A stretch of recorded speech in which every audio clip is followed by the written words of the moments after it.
You're married to someone for years.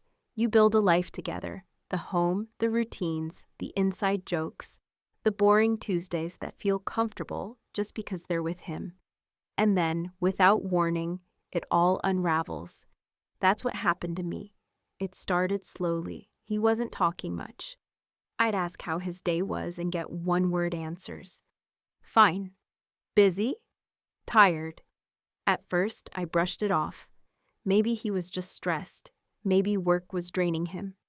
We all go through phases, right? But this one felt different. Cold. Like he was physically in the room but emotionally somewhere else. He wasn't touching me anymore. And not just in the obvious way. I'm talking about the little things. No more good morning kisses. No more hands on my back while we cooked. No random hugs from behind. Just distance. I felt like a stranger in my marriage, tiptoeing around a man I once knew inside out. For weeks I kept asking myself what I did wrong. Did I say something? Was I not enough? Was I too tired, too busy, too predictable? That's what cheating does to you, even before it's confirmed. It eats you up with doubt. It makes you question your worth. And then it happened. One night, he asked if we could talk. I sat down, not knowing I was about to hear something that would flip my world upside down. He looked serious, but not sorry. Calm, even. That made it worse. He looked me in the eye and said, "I'm in love with someone else." Just like that. I felt like my body froze. My ears were ringing, like my brain was trying to protect me from hearing any more. I couldn't speak. I couldn't even cry right away. I just sat there, staring at the man who had shared my bed, my secrets, and my life, now telling me he was in love with someone else. And then he dropped the second bomb.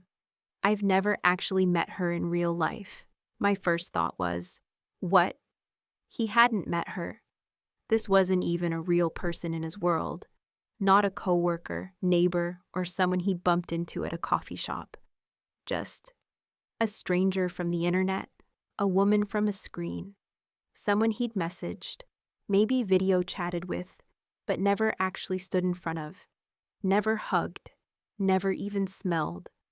I was being left. For a fantasy. I couldn't process it. All I could think was, how does a marriage fall apart because of someone who doesn't even exist in your day-to-day life? But that's the thing. Emotional cheating can be just as devastating, if not more. It's not always about sex. Sometimes it's about connection. And he had given that connection, our connection, to someone else. Someone I didn't even know existed until that moment. You know what's crazy? He believed it was love. He told me she understands him, that she makes him feel alive, that they just click. Meanwhile, I was sitting there, the wife who washed his clothes, cheered him on, fought with him, made up with him, held him through losses, being tossed aside like I was just some chapter he'd outgrown. It felt like a punch to the gut. And the worst part? There was no closure, no real explanation. Just that he felt something, and he had to follow it. He didn't even try to fix things, didn't suggest therapy, didn't ask if we could work on our marriage. He was already gone before he packed a single bag. I remember lying awake that night, staring at the ceiling, trying to figure out where it all went wrong. How did I not see this coming? Was I blind? Or was I just hoping so badly that we were okay? Did I ignore all the signs? These things can happen to anyone, you know. You think you're safe. You think your marriage is solid because you've got history. But that doesn't stop someone from falling for something shiny and new, even if it's fake, even if it's online. Sometimes they cheat not just with their bodies, but with their minds, their time, their energy. And by the time you realize it, you've already been replaced. The man I thought I knew, my husband, he was gone. Not because she was better, not because she was real, but because he was looking for escape, for validation, for something he couldn't name. And I was the collateral damage. Most people think cheating means sneaking around, having some secret physical affair behind someone's back, hotel rooms, lies, lipstick stains, that kind of stuff. But I've learned the hard way that cheating can look completely different. Sometimes it's not about what happens in bed. It's what happens in the mind, in the heart. That's emotional cheating, and honestly, it can feel just as painful, maybe even worse. When I started noticing the shift in my husband, I didn't have proof. There were no obvious signs, no perfume smells, no mystery numbers on his phone. But I felt it. He was becoming distant. Not angry, not mean, just gone. The warmth that used to be there was replaced with this emptiness, like I was sharing a bed with a ghost. I'd go to sleep next to him, thinking everything was normal, while he was lying there texting another woman right under the same blanket. He was sending her messages at night, compliments, jokes, long conversations, sharing things he didn't share with me anymore, private things, emotional things, things that used to be ours. I'd wake up to see him smiling at his screen or rushing to turn it off like he'd been caught. I wasn't imagining it. Something had changed. I saw some of the messages one night when he left his phone face up. My heart sank. He was calling her babe, telling her about his dreams, about how unhappy he was at home. Not once did he mention working on us. Not once did he try to talk to me about what he felt. He just ran, emotionally, into the arms of someone new, someone exciting, someone who only knew the version of him he chose to show. And no, he didn't touch her. He didn't meet her. But to me, that didn't matter. He still betrayed me. He still broke the trust we had. He gave her the attention, the effort, the energy that used to be mine. It felt like he handed her my place, without the physical part, sure, but emotionally, completely. People don't realize how deep emotional cheating can cut. It's slow and silent. There's no physical evidence, no dramatic lipstick on the collar. But it's the little things, the hiding, the secrecy, the change in routine, that wear you down. You feel paranoid, insecure, like you're going crazy for even suspecting something.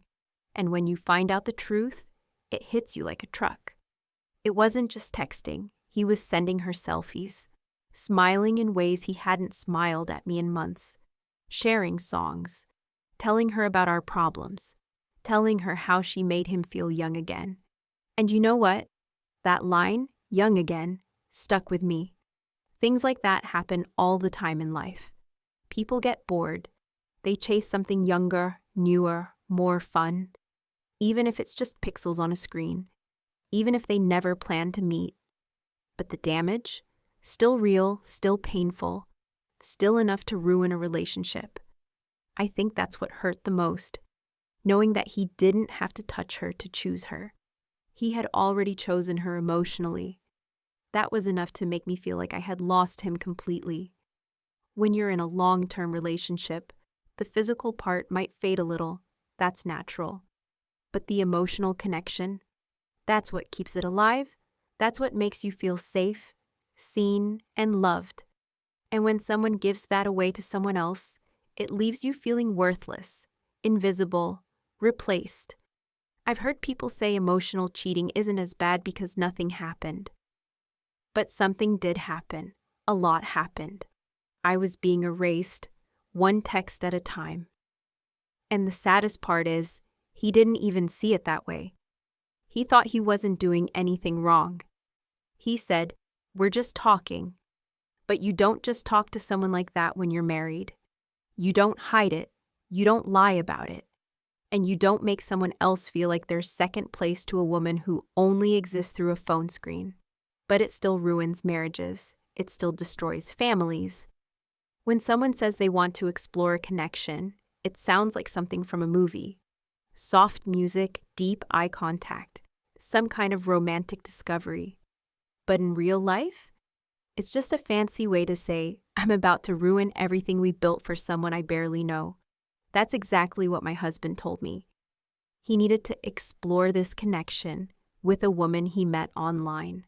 Not someone he worked with, not someone from his past, just a face on a screen. And just like that, he packed up and left. He didn't even fight. He didn't cry or beg or hesitate.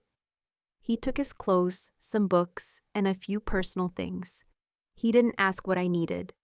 He didn't think about the home we had spent 20 years making together, the photos, the memories, the quiet routines that had become part of who we were. He didn't even say goodbye to the dog, who kept pacing by the door for days, like he couldn't believe it either. He moved into a small apartment across town and said it was temporary, until she gets here, the woman, her, the one he had never even touched. She didn't have a real address. She had never visited. She had no plan. Just promises, phone calls, and some carefully chosen words that made him feel seen in a way I hadn't in years. And I'm not saying I was perfect. No marriages. But this wasn't just a midlife crisis. This was a full-blown fantasy. I remember sitting in the living room after he left, surrounded by the silence he used to fill. Our wedding picture was still on the shelf. His coffee mug was still in the sink. I looked around and just kept thinking, how does someone throw away 2 decades of real life for something that only exists in text messages and video calls? How do you give up your actual life for something that hasn't even stepped into reality? The answer, I think, is that he didn't want real life anymore. Real life is messy. It's bills, grocery runs, arguments about nothing, falling asleep during movies, repeating stories, feeling tired but showing up anyway. But a fantasy doesn't ask you to take out the trash. It doesn't know your flaws. It just tells you you're special. Over and over. It feeds your ego, not your soul. The hardest part wasn't that he left. It was that he left so easily. No guilt, no real explanation.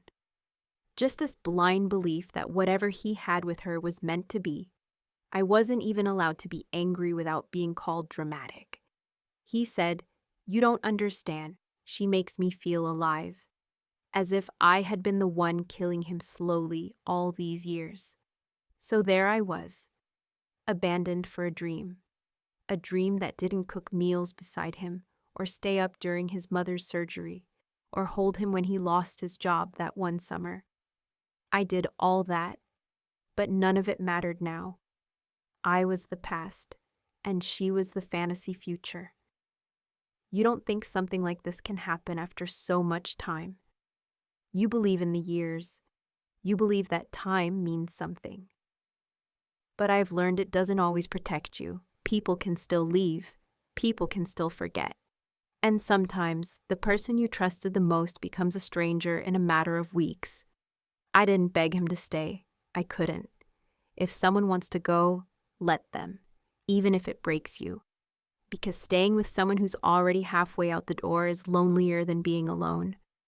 I always thought that when someone falls for another person, they at least know the basics about them. Where they're from, what they do, if they have a life outside of the messages. But when my husband got involved with her, it was like he was caught in this whirlwind of delusion. He was convinced that she was his soulmate, that she understood him in a way no one ever had. He told me over and over again how perfect she was, how they connected on this deep spiritual level. It sounded like the kind of fairy tale you read about in books, the ones where love conquers all, and you ignore all the red flags that might be waving in front of your face. Except this wasn't a fairy tale. It was a scam, a slow, painful con. And I could see it, even if he couldn't. He started sending her money, not for gifts, not because he was being generous, but because she claimed she had visa issues and needed help getting to the country. Classic signs of a scam, right? The story was too perfect. She needed something. He had something. And somehow it made sense to him. He was helping her. He was being a good person. I remember asking him, "How do you even know she's real? How do you know this isn't a scam?" And he just looked at me like I was crazy. like I was just a jealous, bitter wife who couldn't stand to see him happy. He brushed me off, telling me that I didn't get it, that I was too insecure. But here's the truth. I wasn't insecure. I was angry, heartbroken, humiliated. I had spent years with this man, building a life, a home, and memories that meant something to me.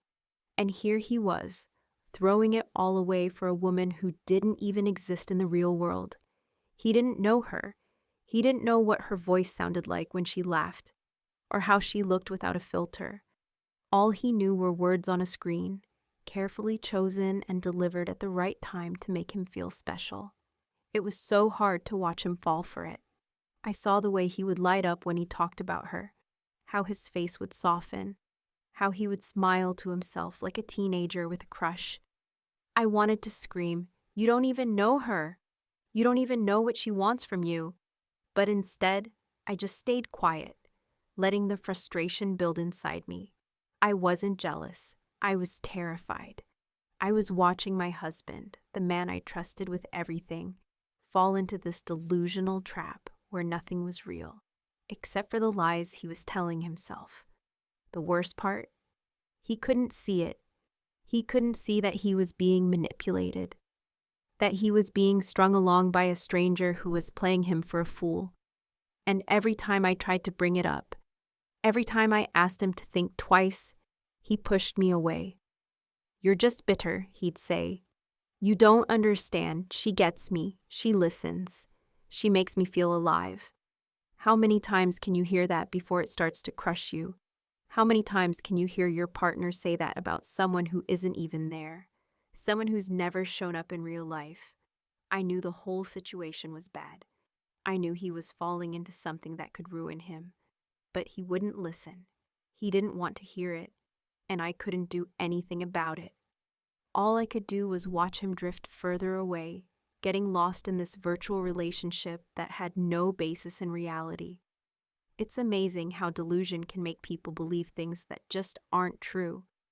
He couldn't see that he was being lied to.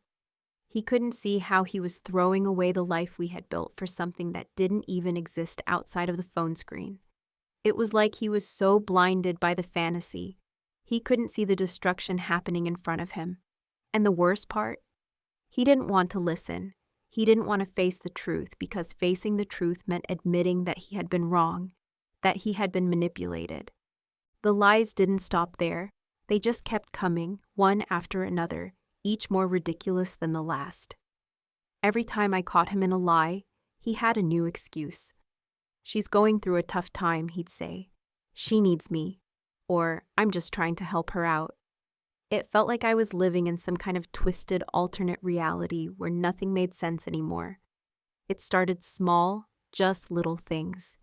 He'd be distracted at work, checking his phone under the table during meetings. Then it became a bigger problem. He started skipping work altogether. At first, it was just a sick day here and there, but soon it was happening every week. He'd be home all day, glued to his phone, calling her. His soulmate, the one he had convinced himself was real. And I just watched as it all fell apart. I remember talking to him about it, asking, "Why are you skipping work? You're not sick. You're not even trying to focus on anything." His answer? "She needs me." And that was it. He couldn't see the reality of the situation. He couldn't see that his obsession with her was ruining his life. He was so wrapped up in this virtual fantasy that he was losing sight of everything else. It didn't take long for his boss to notice either. He couldn't keep up with his responsibilities. His performance at work was slipping, and soon enough, he was fired. All because he couldn't focus on anything other than that damn screen. And still, he didn't get it. He didn't understand that his behavior was affecting everything. His career, his stability, his future. And the money. Oh, the money. He was sending her thousands. Gifts, money transfers, even a deposit for an apartment she said she was moving into. He justified it all. He said he was helping her, that she was real, that it was all worth it because she loved him. But none of it was real. She wasn't real. She was a lie, a carefully crafted story that he couldn't see through. I watched him drain our savings, thinking it was all for love. He would come to me, wide-eyed and excited, telling me about the latest surprise he had sent her, like it was some kind of accomplishment. But I wasn't excited. I was terrified. I could see the direction this was going, and it wasn't pretty. He was investing all his time, money, and energy into a relationship with someone who didn't even exist. And all I could do was stand by and watch as he spiraled further. Then, one day, it happened. She vanished. Poof, gone. No explanation, no goodbye. Just a sudden space where this whole relationship had once been. And just like that, everything he had given, all that time, all that money, was gone, too. I couldn't believe it. I couldn't even process it. It was like the whole world had just crumbled beneath his feet, and he didn't even see it coming. I couldn't understand how someone could fall for something so obvious, but there he was, heartbroken and alone, left with nothing but his shattered pride.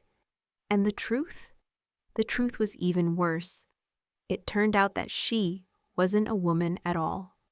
She was a guy in another country who had been catfishing multiple men at the same time. He was scamming them all, feeding them the same lies, telling them all the same story. He had been playing my husband, playing all of them. And my husband had fallen for it. Hook, line, and sinker. It was a punch to the gut.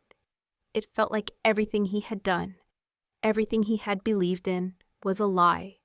He had been scammed, cheated on, and publicly ruined, all by someone who wasn't even real. And I could see the shame in his eyes when he finally realized the truth. But it was too late. The damage had been done. The money was gone, his career was ruined, and the trust was shattered beyond repair. The fallout was worse than I ever imagined. He was broke, emotionally drained, and completely humiliated. He had no job, no money, no one to turn to except the space where that online fantasy used to be. And through it all, I just watched. I wasn't angry anymore. I was just exhausted. I had warned him. I had tried to tell him that this wasn't real, that he was being played, but he didn't listen. And now, here we were, with nothing left but the wreckage of his decisions. While he was off chasing a fake love, something that didn't even exist beyond the screen, I was busy rebuilding my life. It felt like my whole world had collapsed around me, but I wasn't going to stay down. I knew that if I allowed myself to stay stuck, I'd only be giving him power over me. And that was the last thing I wanted. So, I made a choice. I was going to rise above it. I started with the basics. I found a new job, something I had been putting off for years because of him. My whole life had revolved around supporting him and his dreams, so I put mine on hold. But now, I was going to do something for myself. And let me tell you, it felt amazing. Walking into my new office every day, knowing that I was doing something that was all mine, was a feeling I hadn't had in a long time. It was like reclaiming a piece of myself that I had lost in the chaos of that relationship. Along with the job came new friends. It wasn't like I was out looking for them, but when you start putting yourself first, you find the right people naturally. I met women who lifted me up, who supported me, and who reminded me that I deserved better. They were the kind of people I had been missing out on while I was stuck in a marriage that had become one-sided. These new friendships reminded me of who I was before I let myself get lost in someone else's mess. It was healing in a way I hadn't anticipated, and it felt like a fresh start every single day. Then came the apartment. I found a place of my own, somewhere I could create a new home. Not one tied to him, not one that carried the weight of the past. It was all mine, from the furniture to the walls I painted with my own hands. It was mine, and no one could take it away from me. For the first time in years, I could walk into a space and feel peace. No more arguments, no more tension, just the quiet freedom of knowing I was the one in charge of my life. But even though I was doing all this for myself, it wasn't just about the external changes. I knew that I needed to heal from the emotional toll this whole experience had taken on me. So I started therapy. I wanted to understand why I had allowed myself to stay in that toxic relationship for so long. I needed to untangle the emotional knots that had kept me there, the false promises, the lies I had believed. Therapy didn't magically make everything better overnight, but it helped me see myself in a new light. I started to understand that I wasn't the problem. I wasn't the crazy one. I had been lied to, manipulated, and emotionally drained by someone who didn't deserve me. I let go of the cheater who once promised me forever. That wasn't easy. Letting go of someone who has been your everything for so long feels like losing a part of yourself, like you're erasing a chapter of your life. But I knew I couldn't move forward holding on to someone who didn't value me the way I deserved.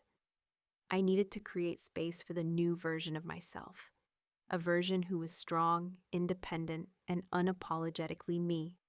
And here's the thing, now, after all the hard work I put in, he wants me back. It's funny how that works, isn't it? He realized too late what he had lost. He sees the woman I've become, and suddenly I'm the one he wants. But me? I'm not some backup plan. I'm not going to be the one he runs back to when everything falls apart for him. I'm the main event. I'm the one he should have seen the value in from the start. I won't lie. At first, I considered it. I thought about the good times we had, the years we spent together. But then I remembered everything that led to this point. I remembered the lies, the betrayal, and the humiliation. He didn't just leave me for some woman. He left me for a fantasy, for something that didn't even exist. And I can't go back to that. I can't allow myself to be someone's second choice when I'm the prize they should have been fighting for from the beginning. So I moved on. I'm not sitting here waiting for him to come back and fix everything. I fixed myself. I've built myself back up from the ground. And now I know my worth. I know that I deserve someone who sees me for who I truly am. Someone who values me not just in the good times, but through all the ups and downs. And if he can't see that, then he's the one who's lost. Because I'm no longer defined by our past. I'm defined by the woman I've become through all the pain, the healing, and the growth. I'm strong. I'm whole. And I'm not going to settle for anything less than the love and respect I deserve. So, what are your thoughts on this? Let us know in the comments below.